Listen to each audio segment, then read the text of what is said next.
Hello crafters, my name's Kim Fee and I'm an independent Stampin' Up demonstrator in the UK.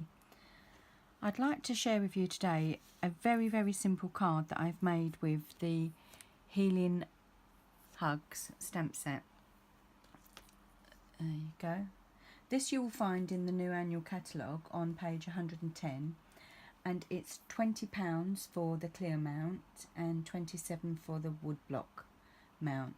These are new stamps to Stampin' Up, not only because they're in the new annual catalogue and a new design out, but they're a distinctive stamp, which means basically that it's got lots and lots of details taken from a photo. So it's very clever indeed. And we had something like this in Celebration that was really popular.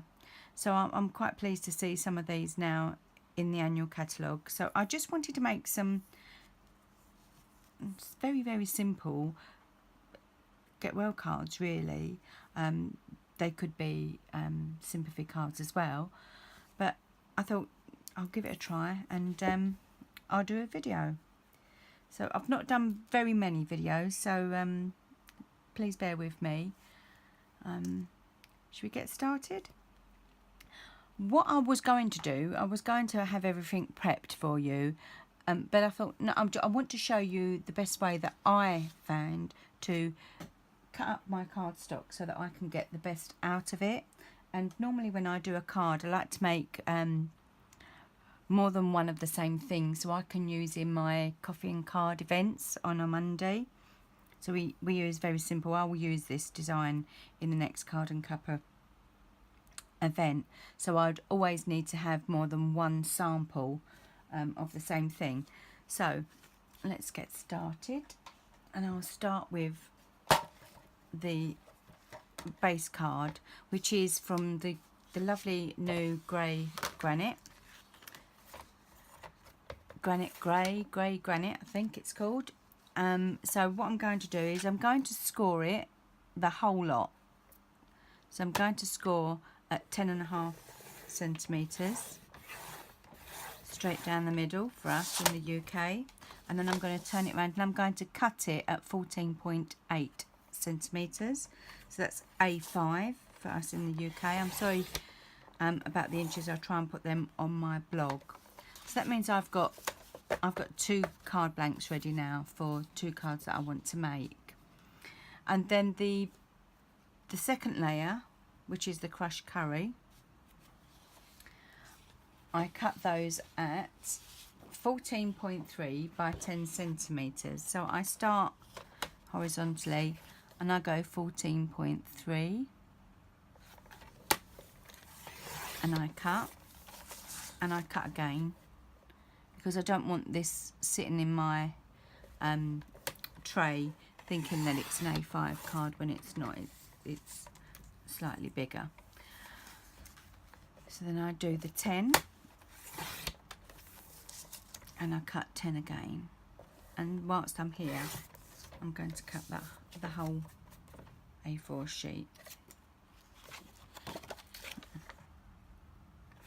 and then that way I've got a fair few. If I want to do more than 2, I'm already done with my prepping. So that's the grey granite, that's the crushed curry, and now we do the base, which is for stamping, and I will be cutting that at 13.7 centimetres. So it's 13.8 centimetres, sorry about that, 13.8 centimetres. I'll do again 13.8 centimetres. I'm going to, 13.8 centimetres, and that's going to be cut 9.5 because our crushed curry was 10. I'm going to come down 0.5 centimetre each time.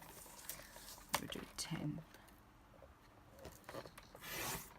And these cards are very quick and flat enough to go into the post. It may go large letter. You might just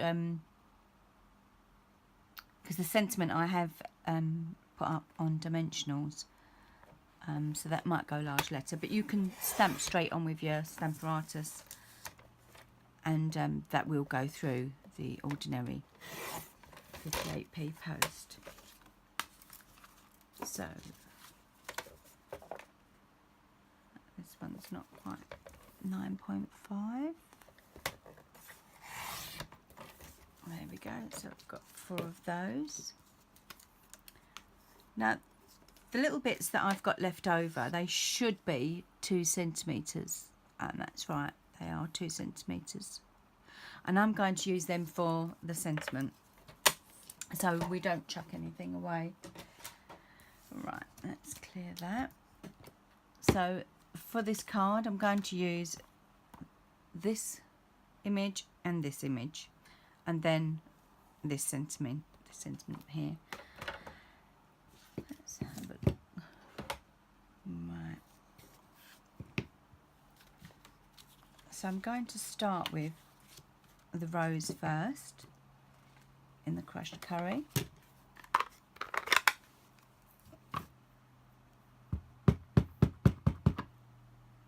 So tap away. Going to ink it up quite well. It doesn't really matter, I suppose, what way it's round, what way it comes round. I'm just going to stamp there. How pretty.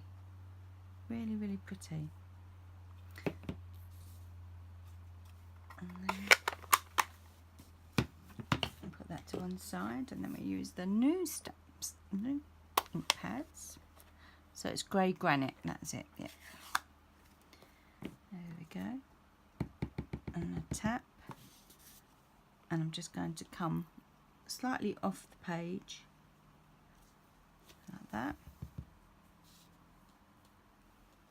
So yeah, really you just need one colour ink because you're getting 2 definitions, and you'll see it more when I do the third. I just want to make sure I get that little bit there when I do the third bit.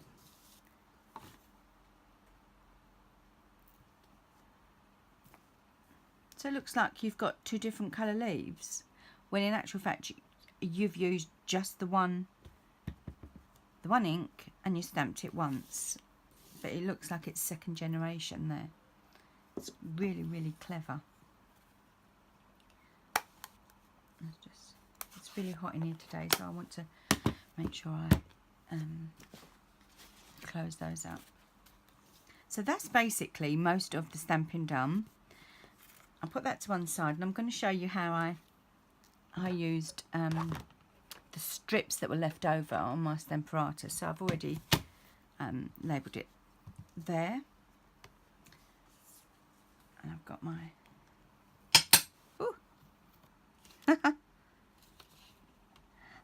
they are slippery and very, very strong, so it's hit my my stand for my camera. I'll put it over here.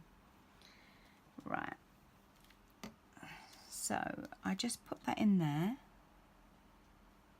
because I've already put where I want it to be, so I've just put it in there, and I ink it up.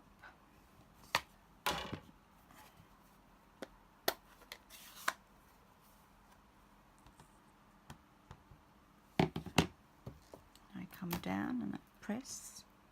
This is a fabulous tool, and why I like this tool, not just because I'm Stampin' Up demonstrator and I love everything that Stampin' Up does, which I do, I will admit, but this one's really, really clever, and this was designed with demonstrators and customers in mind, and there was a working party group that worked with Stampin' Up to say what they wanted from their stamping tool.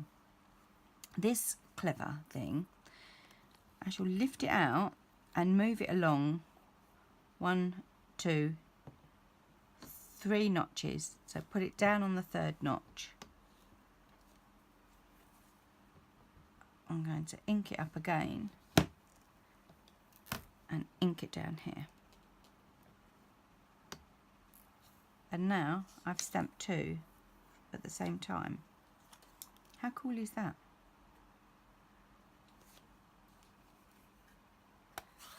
Very cool.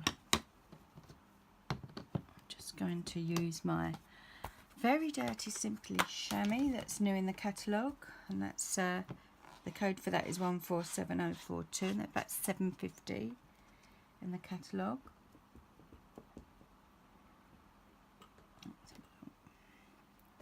Put that back in there. You can see I've used it lots, but it doesn't, if I rub my hand over it, it doesn't come off on my hand. Love it. Put that back in there. And that over there. Right, so we just put the card together now. So we have one of those, and one of those.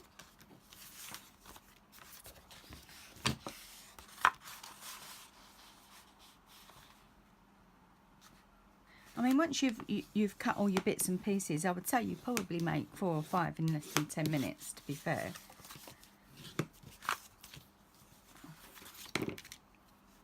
And I always use our Tombow glue to adhere the cardstock, and less is more when the glue comes to it.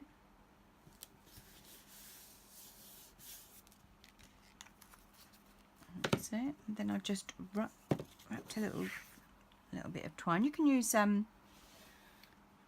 any sort of baker's twine. You can use the linen thread, but I thought I'd just keep it all sort of monochromatic.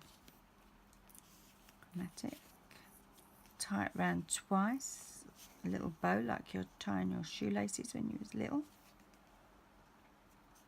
That's it.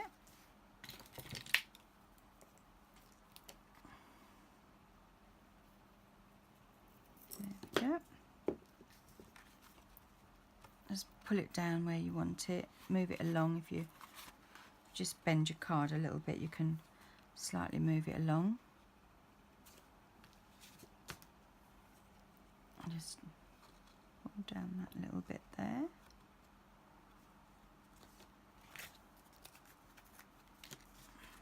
And again, a bit of Tombow. You see, I don't use an awful lot. I don't go too close to the edge either.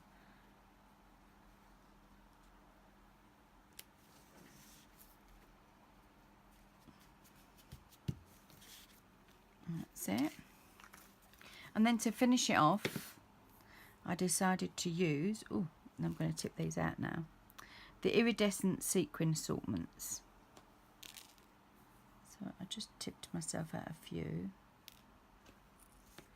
And I'm going to use a fine tip glue pen to put these on. Oh, I haven't put the sentiment on. That won't do.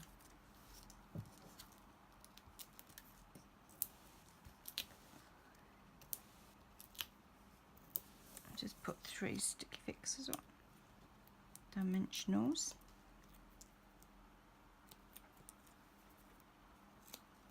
Bring it to the edge where the crushed curry is.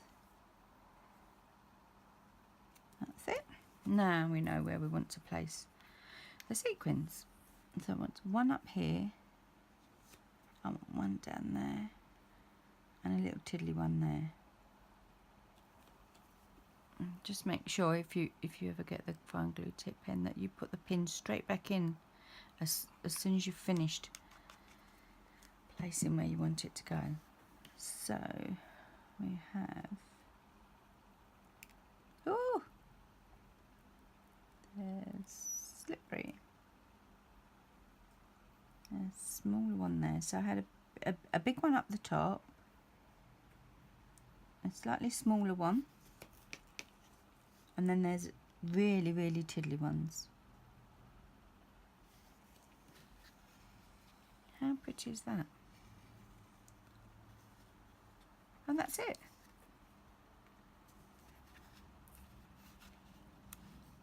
Really lovely to send to somebody who's not in a good place. You could make 5 or 6 of these and wrap them up in ribbon and give them out. You can do them for your craft fairs, or you can just make them and put them in your stash. It's that simple. You can watch the telly whilst you do. Anyway, I hope you enjoyed this short video, and I hope to see you again soon. Thanks for stopping by.